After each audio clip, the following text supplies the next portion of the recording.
Hey, what's up, guys? Tony here, and I am bringing you another MLB 12 Road to the Show with Charles Ward. And you guys will notice that this is the second video in a row as far as MLB videos are concerned, that I'm bringing you some Charles Ward. And I guess a little bit of backstory is needed for this before I proceed on to the rest of the commentary. Now, what I wanted to do is Scott McLean's season ended quickly because he was called up in the last part of the 2012 season. And so Scott McLean is now in the first April of 2013. And I got through the 2013 season with Charles Ward. And what I wanted to do, and what I'd like to do, is I'd like to do a sort of a side-by-side comparison. You know, we got Charles Ward in 2014, Scott McLean in 2013. And I was like, you know what would be cool? Let's do this. Let's go ahead and play the month of April in like the month of May and all, you know, et cetera, and compare the two and do like these double features. So that's what this is. This is not, and I don't have Scott McLean in this one just because it's going to run really long for the topic that I want to talk about. I don't think I have enough time to talk about it. But when I started this, I had expected one of two things to happen.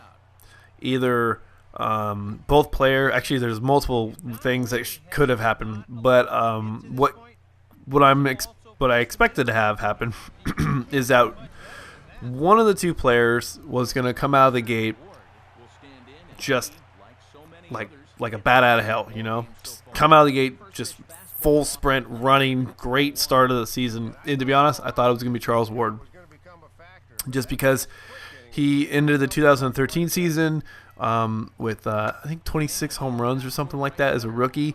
You know, so he won the Rookie of the Year. He had a great 2013, so I figured that would be a nice way to roll into 2014. And then Scott McLean, on the other hand, was the rookie spot starter.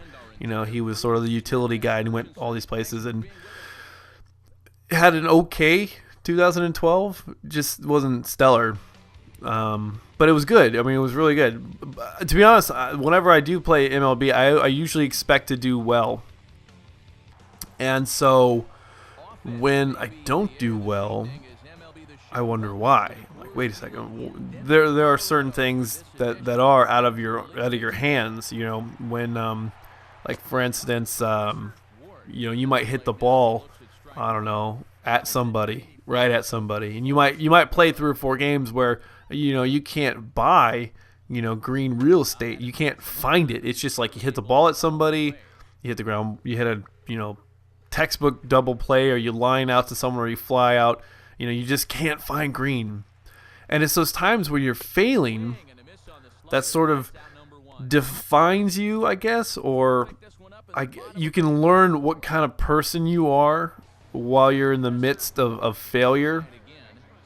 And that kind of is a nice analogy for a real life conversation I want to have right now. Now, here's the thing: is now, I guess, like I said, I had this idea to do this whole side by side sort of double feature thing, and I'll get into that in actually another video because it gets kind of in depth. But needless to say, Scott McLean and Charles Ward didn't hit very well at the same time, and it's hard. It was harder for Scott McLean because he is the spot starter. He's a utility guy, and he'll hit. He'll play, and he'll start in maybe a game a week if he's lucky, you know. Whereas Charles Ward is the starter. He's a starting third baseman, so he's going to be the guy who, you know, plays every day. You know, maybe gets one day off. But like I was saying, it's in the midst of this failure that you learn a little something about yourself. Now, I've been talking about this Spanish course, you know, that I was taking for summer school for a while now, and you know what? It's about time that I mentioned that I failed the class, you know, and there's really no hiding it. I mean, it's not like I was looking to hide it in the first place, you know, or like there's any sort of excuses or whatever. The simple reality is I just didn't do well, and it was sort of a couple of things. Is one, I don't really think my head was in it, to be honest. But two, for whatever reason, the material, the language itself has always been an issue for me. I've had a problem with languages, and here's the thing: is I don't take failure lightly. Those people who know me in real life know that I am incredibly competitive. My older brother and I are very competitive people. He's more so than I am. He takes failure a lot harder than I do, given the situation.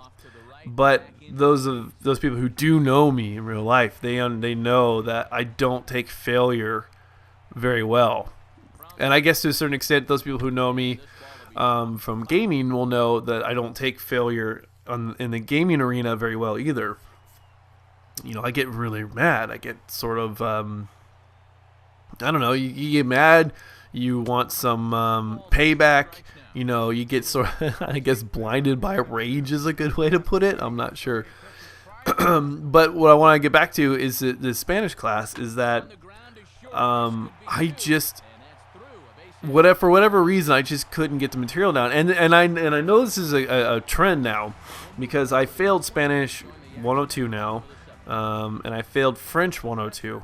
And so these two mid-intermediate level Spanish courses or language courses I've had problems with. So there's something with languages that I just don't get, and I lose it really quickly, the language and all the verbs and stuff, because out of my entire college career, you know, I should say this batch of it, the last 5 years, I've only failed 2 classes, and those 2 classes are the 2 language classes I just mentioned. Every other class I've passed flying colors. You know, just education for me, it comes easy. And so right here, when it comes to languages, I am having a hard time. I don't know why. It's one of those things I just can't get through my head. And now for me in this summer course, I could have tried a lot harder. And that's the thing. Like I was mentioning with the kind of person you are, because you'll know the kind of person you are. You'll find out what kind of person you are. Either you are the kind of person who's just going to sit there and sort of self-pity and wallow in that self-pity, and you'll just sort of take the inevitable, you know, I failed at whatever I'm trying to do. Or there's the other type of person where you're going to pick yourself up, you're going to dust yourself off, and you're going to get back on that proverbial horse. And it's kind of funny because in the Batman movies, they have that sort of that same theme in there. It's just like, Bruce, why do we fall down? And he's like, so we can pick ourselves back up. And it's a theme that we, I think, as I'm not sure, I'm not going to go international with this, but I think as Americans, we appreciate and we recognize those strong characteristics that even in failure, you can learn from your mistakes. You can become a better person. And there's an old saying, excuse me, an old saying that my dad would used to say to us as kids, is he would always tell us that you learn more from your oh shits than you do your attaboys. And there was another one where I can't remember who said it. I'll have to look it up. But basically, the saying goes that people who are good at or who succeed at something, say if you pass a class or whatever. What's a good example? I don't know. Anyways, so you're successful at whatever you did. You don't concern yourself with that because you know enough and you're good enough to check that one off. I've got that under my hat in my utility belt. But it's the things that you fail. Those are the things you need to look at. Those are the things that you need to work on. So your short list of accomplishments, you just sort of like, okay, that's nice. I'm going to tuck that away now. And it's not focus on that because I already have all that stuff under control. I've got that. I've passed that. It's the failures that you need to look at, that long list of things that just didn't go right. And why didn't they go right? So like I said, for me, I learned a little something about myself. There was an aspect of myself, or there was an aspect of this class that I just wasn't really into, for whatever reason. Maybe it was sort of this in the back of my head. I knew that I had a hard time with French 102, and I assumed that I was going to have a hard time with Spanish 102. But letting that go, it's it's one of those things where, like I said, you learn a little something about yourself. So now I know that I just suck at languages. I should not speak any other language except for English. No, I'm just kidding. That's not what I learned. But I know now, when I'm going into my final semester here, I'm getting ready to graduate in December, I need to be that guy who pulls himself up, dusts himself off, gets back on that horse, or the caballo, and tries a lot harder in this last chance that I have, because this is it.